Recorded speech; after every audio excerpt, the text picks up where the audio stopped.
Hey guys, it's spring and I'm here in my apple orchard, and today I want to talk to you about some tips for preventing apple scab and fire blight in your orchard. Now, fire blight is one of the more serious diseases you can get.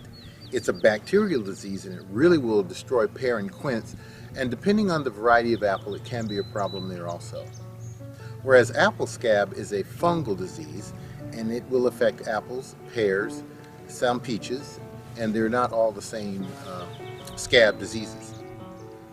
Last year was the first year I had a serious fire blight infection, and that was mainly in pear. It wasn't as severe in the apples, but fire blight strikes were fairly common. I did not get to two of my pear trees soon enough, and the fire blight infection has gotten into the main trunk, and I'm currently removing those trees. Now, scab is common every year unless it's treated, and the severity may vary from year to year depending upon the varieties that you have and also what the weather conditions are like. Okay, let's talk a little bit about controlling these two diseases. The first step in controlling fire blight is to prune out all the infected branches before the bacteria becomes active in the spring. And the bacteria become active about the time that the trees are in bloom, which we're getting about to that point right now. What I like to do is I look at the strikes, and you can see them this time of year because they're blackened, and you'll see maybe a shepherd's crook like what I described in my video on fire blight and pear. And then I go back to healthy wood and go back about 12 inches beyond that infection, and I prune it out.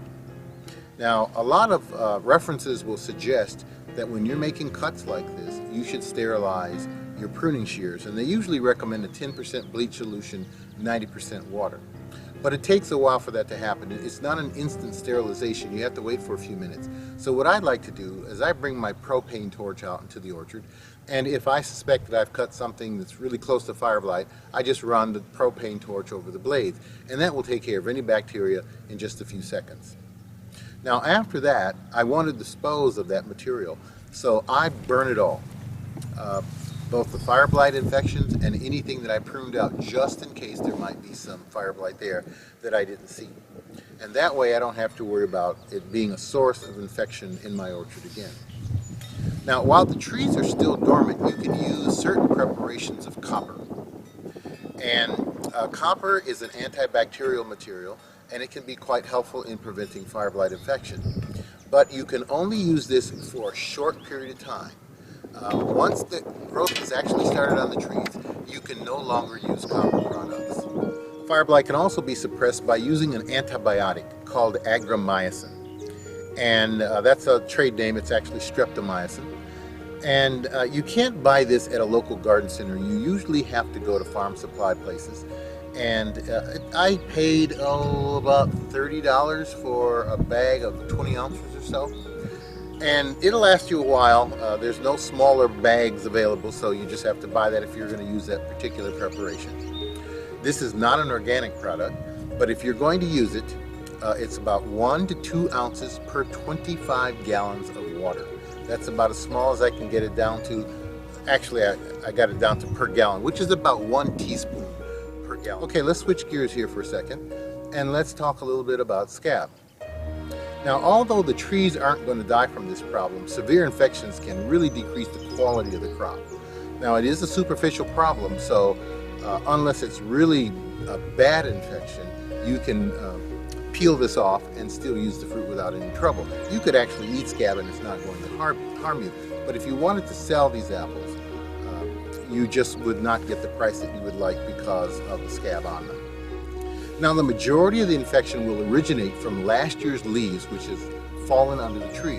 So when the weather conditions are right, spores will be ejected up into the leaves, and they will germinate and infect the leaves just like a seed would germinate in the soil and start to grow. This is called primary scab infection. Now, this process can be disrupted by mowing the leaves in the fall or in the spring. You can spread some nitrogen also after you've mowed them so that the decomposition will take place a lot faster. If you were using a balanced fertilizer like a 12-12-12, you'd use about 4 to 8 pounds per 1,000 square feet, not very much at all. And if you were using urea, you'd use 1/4 the rate of that. And you could also use any kind of organic source of nitrogen to do the same thing. Now, if you have a small orchard, another thing you can do is simply rake up the leaves, and you can either burn them or you can compost them. If you compost them, you want to make a fast pile so that it decreases and decomposes quickly, so that next year you don't have spores being ejected from your pile. The other thing, you can have some spores in the air that can come into your orchard, but generally speaking they don't travel very far unless you have very strong winds or something like that. Also, if you get the scab under control, the spores are pretty much dispersed by June, so you don't need to worry so much about spraying after June for apple scab. Another thing that you need to understand is that the severity of the infection is based on the temperature of the air and how long the leaves are wet. And most extension offices will have charts like the one I have here that will show you if you have a certain air temperature and leaf wetness period, whether or not you're going to get a low or a moderate or a high infection.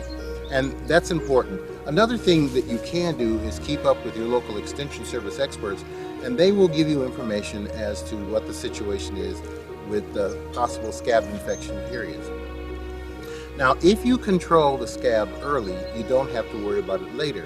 But if you don't control it, you will go through a complete life cycle, and then the whole process will start over. Only the spores will be ejected from the infected leaves, and then the secondary scab will infect the fruit.